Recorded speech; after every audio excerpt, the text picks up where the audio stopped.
know about this stuff and then get it sorted out as quickly as possible, give you an awesome tournament experience. So, with awesome tournament experience in mind, it is my pleasure to introduce one of my favorite Zerg at the moment, and one of many people's favorite Zerg, I think.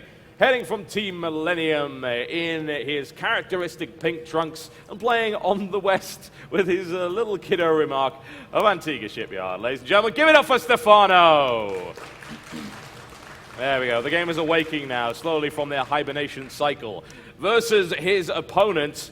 A scary, scary opponent in his own right. Very good against Zerg, but can he crush the ZVT monstrous player Stephano? We will find out. Heading from Team Happy and in the yellow trunks to the east of this particular map, the Antigua Shipyard. Let's hear it for Happy. And so far, Happy's opened up with a refinery first hit already into this game, so it looks like he's going to dash straight towards that factory tech. Will it be for Reactor Hellions immediately? Could even be for a decently timed starport opening too. Yeah. Hellion, Medivacs, anything along those lines. But the thing is with Stephano's play, this guy is untouchable, very similar to how we saw Cass early on, and Cass has been known online as an untouchable, unbreakable guy in the early stages.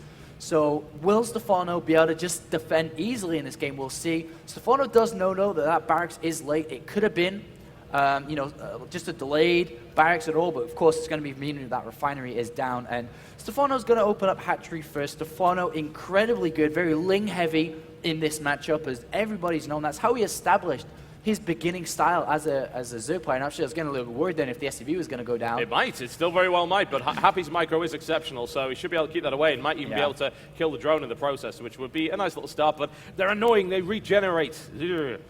And I do believe, though, that Happy is one of the more solid Terran players in this matchup. He doesn't rely on multiple drops and aggression. He's just very solid, doesn't make mistakes, has a lot of straight-up pushes, and has an amazing defense against counter-attacks. So we'll see if that does come into play, as it will need to be against a player like Stephano who relies on those counterattacks and relies on those flanks. And we do have the reactor coming down here for Happy, so it looks like a pretty standard opening so far. Yeah, just a little quicker with the factory there to get the reactor Hellion out, which is what it looks to be, 95% chance of that being the case. Just to start preventing that creep spread from Stephano a little quicker, maybe harassing a little bit quicker, throwing a spanner in the works of the usual opening. And Stephano does go gas pretty early, not super early, but does grab the gas, and we'll try to mine, of course, to that 100, and we'll see what does come out from him. Since he's playing the reactionary race, he has to rely on scouting, and which I'm looking around on scouting, he has that single overload at the north side, and that's his only scouting option. So from behind this, he has no idea what Happy will do, but they have encountered each other previously, online cups, on ladder, of course. So I'm sure Stephano knows what exactly is coming in, how he should be prepared in this match, as he already throws down a spine crawler, knowing that that fast reactor Hellion play was coming out. Yeah, he knew it. He found that out as soon as he scouted, really, and was aware of what was going on there. And the question is, can he deal with it appropriately?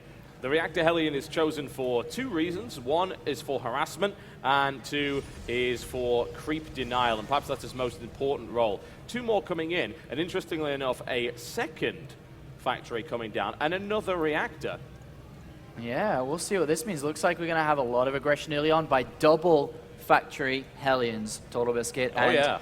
That is a pretty good style against the Ling-heavy Stephano. He's only going to be having Lings, and if there's just too many Hellions, he won't be able to control. And we also stress the point that Stephano doesn't have a scouting option, only on the natural here. There's no way to get into the main base. So he does scout that the expansion hasn't been taken, which at 6 minutes it should have for this build. So he already can start to build the plan of what Happy's doing. Yep, Stephano pushes his spine crawler forward, knowing that this will kind of goad Happy into moving in, but he has Lings ready for that. Happy not going to fall for that particular ploy, though.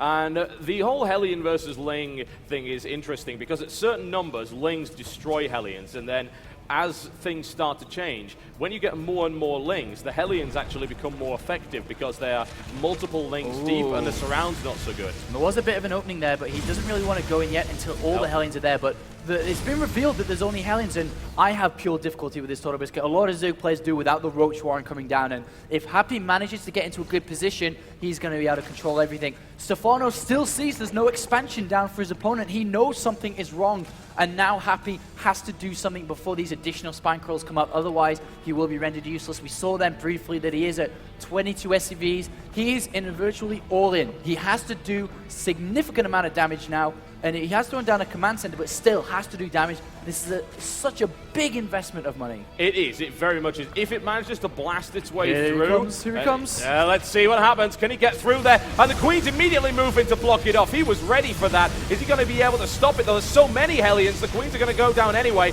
The 2 spine crawlers are about to get up. He must break through now. He must take as little damage as possible. He maneuvers around. Stephano swarming all over this Hellions. Hellion count down to 5. Down to 3. And it looks like he's going to defeat this. He blocks it in. Surround with drones. Oh, Happy loses everything. Ladies and gentlemen, 2 drones were killed. That was it. That's all he lost was 2 drones in that significant attack, and that investment from Happy has not paid off. If you didn't understand what just happened, not even he close. is so far behind. And there's still that single overload by Stephano on the natural, saying, oh, there's still 1,500 minerals on that natural. Oh, this is amazing for me.